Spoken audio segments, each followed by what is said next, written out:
Нашата денешна тема во фокус ќе ја стави кампањата Нема туѓо дете. Се разбира кампања која што е реализирана од првата детска амбасада во светот Мегјаши во соработка или колаборација со коалицијата на младенски организации СЕГА, Смартап лабораторијата за социјални иновации, како и Македонскиот центар за граѓанско образование со поддршка на Детската фондација Песталоци. Многу, претпоставам, општествено одговорни организации се дел од оваа кампања, со што се наведува или се зборува за тоа, за големината на истата, од причина што во фокус се ставаат децата и нивните проблеми.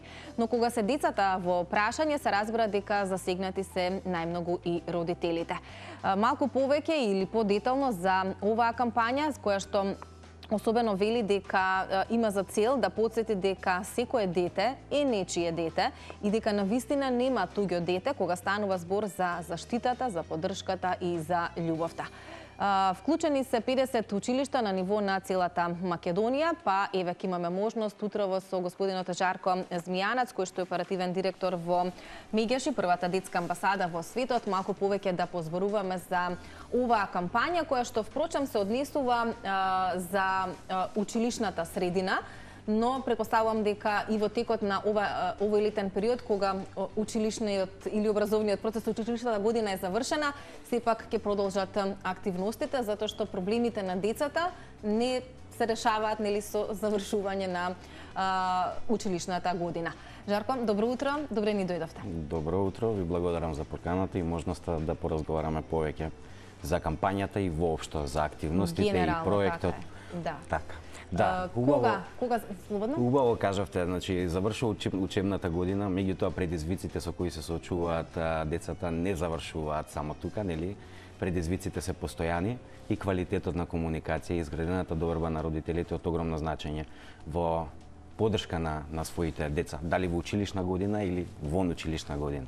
Да, вие премногу ми споменавте дека генерално кампањата се однесува на соработка со родителите, иако нели секако се вклучени и децата, па не знам од каде да стартуваме. Можеби од идејата како се дојде до сето ова, затоа што ова и повеќе од потребно, особено на децата во нашата земја, заради сите општествени работи кои што не засегаат, ги засегаат и возрастните, но ги засегаат и младите. Ако ги засегаат возрастните, последиците ги чувствуваат понекогаш, за жал, децата.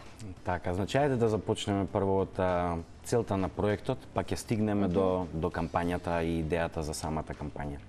Значи, целта на проектот е да ја опфати целокупната училишна средина, со сите нејзини чинители, со механизмите, процедурите, правилата, политиките и да успее да ги превенира, да го превенира насилството. Да обезбеди партиципација од страна на учениците. Меѓутоа, сега ќе почнеме да го разгрануваме ова, да го систематизираме, да го разбереме како ја опфаќа овој проект целокупната училишна средина. Во текот на вчерашниот ден размислував како би можело сликовито да се представи улогата на секој од чинителите во училишната средина, како би можеле да се представат тие механизми, правила, процедури, постапки кои ги имаме во училиштата, кои реагираат или превенираат насилство во училиштата. Па дојдов до идеја дека можеби најдобро би било да ја представам тоа градење на таа училишна средина како градење на една куќа, каде што имаме темел, имаме столбови, имаме цигли и кров, нели? И секој од овие чинители си има своја улога. И би кажал дека родителите во суштина, иако директно не се вклучени во училишната средина, тоа е се преку некои од механизмите, совет на родители и слично, меѓутоа ќе стигнеме и до тоа. Би кажал дека они се на некој начин темелот на оваа средина. Зошто? Бидејќи преку своите деца директно се вклучени таму, преку манифестација на одредени вредности кои ги има во домот и кои понатаму се пренесуваат во училишната средина. Слика на родителите.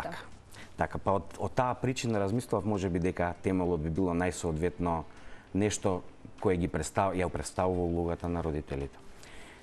Потоа имаме нели столбови, тоа би ги представил учениците, од кои и од темелот и од столбовите зависи колку високо би можеле да ја градиме таа куќа и додека таа некоја рамка, некој некоја заштитна функција од цигли од кров би биле наставниците, професорите, стручните лица во училиштата. Додека внатрешниот простор и функционалностите би кажал дека се дел од механизмите, правилата, процедурите и политиките кои функционираат во рамките на овие училишта. Па така, сакав да ја истакнам важноста на секој од овие чинители на ваков еден символичен, сликовит, да речам, начин, бидејќи таа училишна средина не може да ја изгради само еден од тие чинители, ниту ја градат само наставниците и стручните служби, ниту само учениците, ниту само родителите. Значи, за да имаме една функционална средина во која ќе имаме манифестација на правилни вредности, постапување по правила и процедури, по некаква структура, каде што важноста на наставниците, професорите и стручните служби ќе биде очигледна, да речам, ова е еден фин начин, да речеме, да се представи и секој да може да се осврне на својата улога, воглавно. Бидејќи многу често наидуваме на префрлање на одредена одговорност во однос на училишната средина. Секој од нас, како чинител, во конкретниот случај секој на различна позиција, влијае на одреден начин дали таа средина ќе ни биде функционална, ќе ни биде поддржувачка, ќе ни биде прифатувачка за секој од тие чинители, или пак ќе имаме манифестација на некакви негативни вредности, после кои ќе треба системот будно да следи, да реагира, да постапува, да вклучува институции и слично. Да, кампањава вели, извинете, безбедна училишна средина. Колку децата од искуството се чувствуваат безбедни во училиштето, бидејќи реално треба да се чувствуваат безбедни затоа што тоа е вториот дом. Така, поголемиот дел од времето во денот го поминуваат во училиште. Колку се чувствуваат безбедни? Па, тоа зависи, да речам, различно од средина во средина. Ние збориме за 50 училишта кои се опфатени преку проектот. Тие се 50 училишта од различни региони во земјата. Дали опфаќате и помали места, села, рурални? Има. Значи, буквално сите региони се опфатени. Имаме рурални средини, имаме градски средини и разликата е огромна. Во чувството што викате на безбедност, во начинот на манифестација на насилството, во типовите на насилство кои се, да речеме, карактеристични за таа средина. Секој училиште си е сопствена средина, уникатно за себе и бара уникатен пристап. Значи, тие механизми, правила и процедури кои ги спомнувам, тие се еден генерален начин на кој системот се обидува да направи превенција и реакција во однос на насилството. Меѓутоа, како што кажав, тој систем, да речеме, е повеќе адаптиран во однос на поголемите училишта, градските средини и слично. Во руралните средини, да речеме, каде што луѓето многу добро се знаат едни со други, многу често немаат потреба да ги практикуваат тие механизми на, постапки по кои треба да постапуваат доколку има некакви типови на насилство, бидејќи не стигаме до една фаза каде што се надминува степенот на манифестација на насилството, односно можат многу порано да го препознаат, можат многу порано да го превенираат преку директни контакти во ваквите средини. Каде што се помали... Каде што се помали училишта, помал број на ученици, каде што родителите меѓусебно се знаат, каде што има комуникација. Така да, вака би кажал, во секое училиште има насилство. Меѓутоа треба да се препознае кој тип на насилство главно, предоминантно е присутен. Значи, има училишта каде буквално сите типови на насилство не се присутни, и физичко, и вербално, и психичко, и социјално, и дигитално. Душа дигитално во последно време нема каде, не е застапено. Иако тоа е само една нова средина, каде што младите имаат многу полесна можност да го манифестираат насилството, односно доколку таа средина не е изградена врз основа на правилни вредности и каде што, да речеме, овие механизми, правила и процедури за кои збориме не функционираат, доколку кадарот во училиштата не работи и на воспитната компонента. Да, едукацијата е во прашање, претпоставувам. Така, значи, важноста на секој од овие чинители е огромна. Тоа ни е поентата на целиот проект, да се фокусираат секој чинителите воглавно на нивната улога, не на улогата на другиот.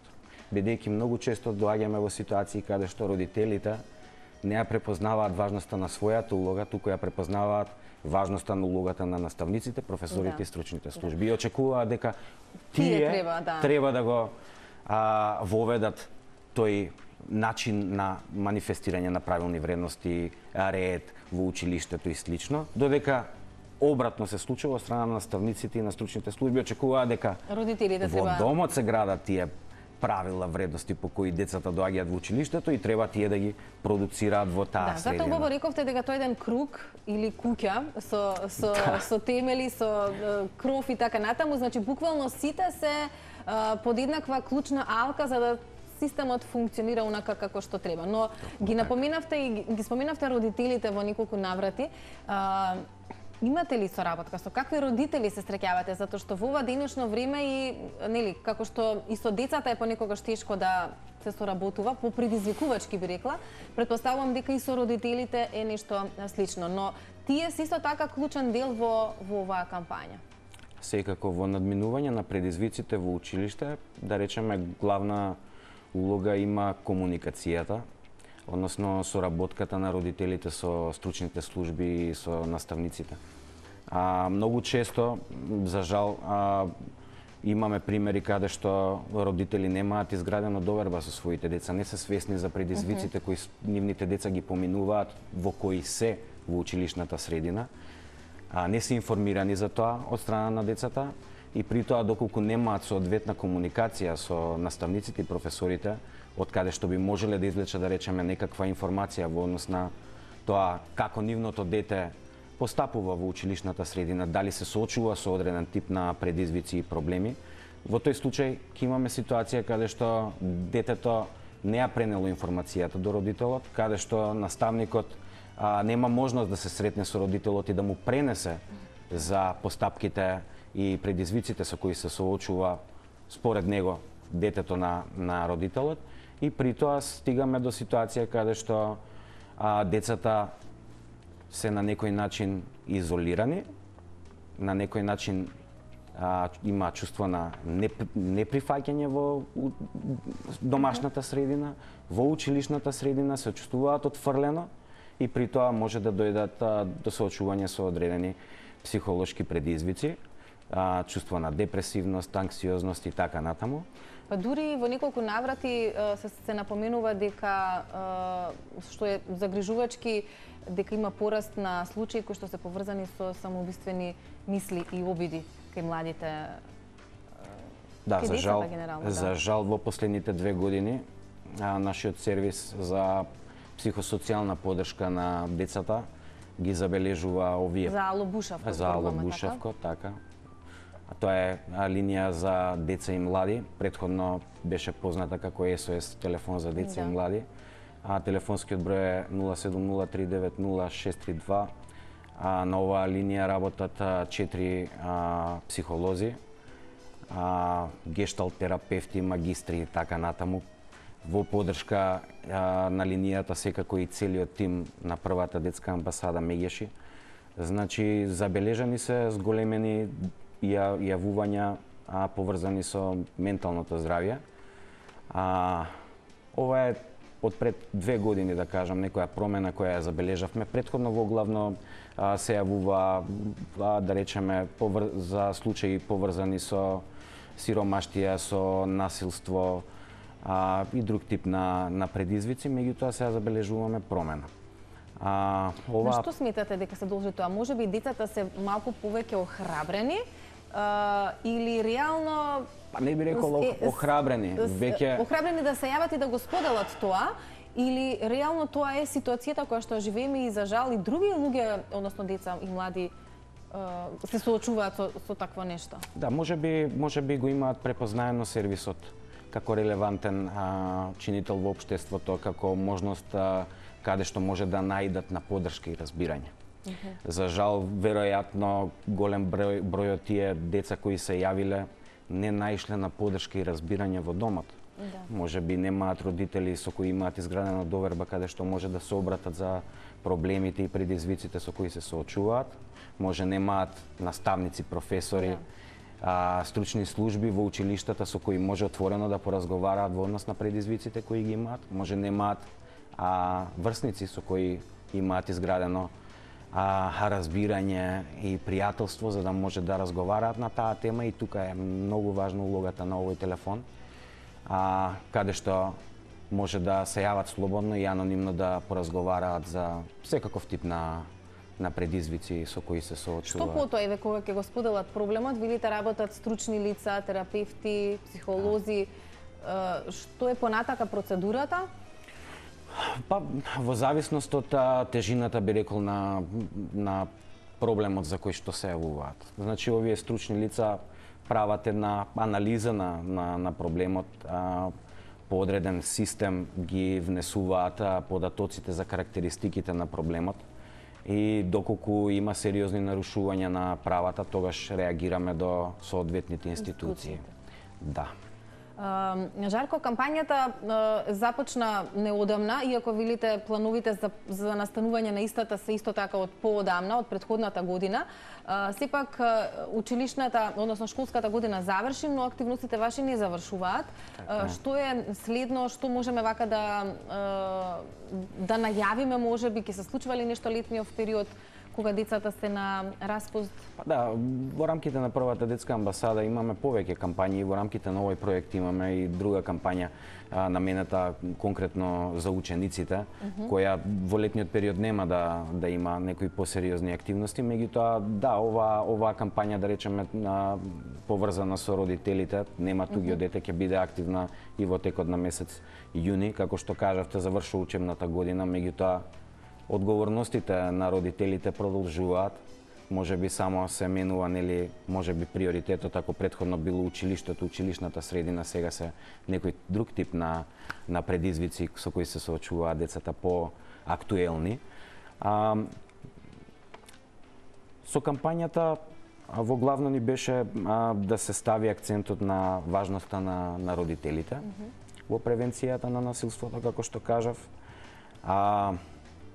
Оваа кампања во главно сака да ја даде до знаење на сите родители дека, нели, самата кампања гласи нема туѓо дете, дека не е секогаш само своето дете за кое треба да се грижиме, доколку забележиме дека нешто се случува и со нечие туѓо дете, дека имаме одговорност за тоа да известиме. Значи, многу често, еве, каде што имаме нарушена комуникација, каде што децата немаат доверба во своите родители, каде што не може да се обратат до родителите, ако некој друг забележи... Не се на разведени родители, можеби на самохрани, исто така се доста предизвикувачки моменти за нив. Ако веќе некој родител го забележи одредени промени, за тоа би требало да ги извести, да речеме, стручните служби, ако не во училиштето, ако нема директна комуникација со родителот. Значи, ги охрабруваме и ги мотивираме, да речеме, да имаат поактивна комуникација. Многу често имаме ученици, односно родители, кои не ја посетуваат воопшто училишната средина. Значи, имаме ситуации каде што стручните служби и наставниците не можат да дојдат во контакт со родителот на некои деца. И воглавно, да речеме, тие се моментите каде што имаме деца кои имаат одредени типови на, да речеме, темпераментно, девијантно однесување, каде што многу им е тешко, да речеме, на наставниците и стручните служби да работат со овие деца без поддршката на родителите. И исто така, ако родителите ги забележуваат своите деца дека имаат предизвици во училишната средина, а при тоа наставниците и стручните служби не се заинтересирани дополнително да дадат поддршка во надминување на овие случаи, тогаш имаме, нели, од една страна само реакција и акција и не можеме да очекуваме некои значајни подобрувања на состојбите.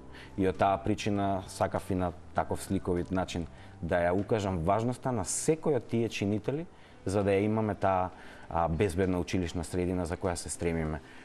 Зошто? Имавме премногу случаи Ние воглавно важиме за реактивно општество каде чекаме да ни се случи одреден немил настан, па да земеме да ги поправаме работите. Не. Значи дури имаме... тогаш поправањето оди многу тешко. Секако. Меѓутоа имаме примери. Имаме примери, за жал имаше пример сега брзо во Европа, во град во Австрија, каде што врсник во училиште отишол и ги застрелал со учениците. Значи имавме примери во соседство. Имаше и во Србија. Во Србија. Така, не во Босна имаше. Значи, тоа што е важно е да не бидеме реактивни, туку да бидеме активни, да ги следиме состојбите, да ги препознаваме, навремено да реагираме и да превенираме. Со нашиве активности пробуваме да ги мобилизираме сите чинители, работиме со сите, работиме и со стручните служби, работиме и со наставници, работиме и со родители, работиме и со ученици. Значи, многу е важно на учениците да им се даде, да им се укаже нивната важност и нивната моќ. Значи, за жал, многу често фокусот останува на родителите и на стручните служби и наставниците. Меѓутоа, учениците имаат многу значајна улога и имаат можност во најраниот стадиум на манифестирање на насилството да го спречат, да го препознаат и да го спречат. Значи, преку нашите врснички едукации, кои исто така се дел од проектов, се обидуваме да ги охрабриме учениците, да им укажеме на нивната моќ, да ги манифестираат правилните вредности во училишната средина, да го препознаат насилството и да го спречат. Не да се ставаат во ризик, кога ќе препознаат дека нешто е поекстремно и да излегуваат и да спречуваат, а при тоа да се изложуваат самите себе на опасност. Меѓутоа, кога се работи за некакви, да речам, побанални, полесни типови на насилство, вербално, психичко, каде што многу лесно може да го видат секојдневното вакво манифестирање од страна на соучениците, препознаено како булинг, кој трае, да речеме, подолго време, тие се првата алка, првиот степен. Да, поидовната точка. Поидовната точка каде што доколку се изградени правилни вредности, ќе го препознаат и ќе го превенираат. Доколку тоа не успеа да го направат учениците, тогаш е улогата главна на родителите и на наставниците и на стручните служби. Доколку не успееме во таа прва манифестација на насилство да ја спречиме, преку зајакнување, охрабрување на учениците, тогаш следат наставниците и родителите да го препознаат насилството и да го спречат. Имаше еден родител на една од средбите, инаку одиме во секој од овие училишта 50 кои ги представивте. Идеме на терен, имаме средби со родители и ги прашувам родителите дали имаат изградена доверба со вашите деца. Јас си го знам своето дете, моето дете, значи доаѓа дома, го фрла ранецот, ми бара пари и си излегува. Викам, во ред, викам. Меѓутоа, што правите кога вашето дете нема да го фрли ранецот, нема да ви побара пари и ќе отиде во соба? И се замисли родителот и ме гледа. Значи имаме различни карактери на деца. Имаме екстровертни, имаме интровертни. Родителот си го знае своето дете, си го познава и би требало да ги препознае тие мали сигнали кои ги укажува кога се наоѓа во одредена ситуација на нелагодност, непријатност, каде што се соочува со одредени предизвици. Ако родителот не го препознава тоа кај своето дете, значи веќе имаме ситуација каде што нема комуникација. Ако нема комуникација, има простор за манифестација на одредени психолошки, да речеме, проблеми. Жарко, децата се нашата иднина и затоа е многу важно да имаме вакви кампањи. Никаде сме на крајот, но со оглед на тоа што кампањата останува актуелна и понатаму во текот и на летото и до крајот на годината, верувам дека ќе имаме повторно некоја средба, се со цел да јасно и гласно во медиумите зборуваме за проблемите со кои што ни се соочува младината. Ви благодарам многу за гостувањето и остануваме да ја следиме и да одржуваме оваа наша убава соработа. Ви благодарам за поканата. Се надевам дека ви беше пријатен овој разговор и дека можеби и ве подзамисли за однесувањето на децата во вашата околина и како што напомена и Жарко, нема туѓо дете, така што ако приметите или забележите девијантно или поинакво однесување од нормалното и кај останатите деца со кои што не сте семејно поврзани, секако треба да бидете загрижени и да преземете некаква активност, бидејќи и тоа е ваша одговорност.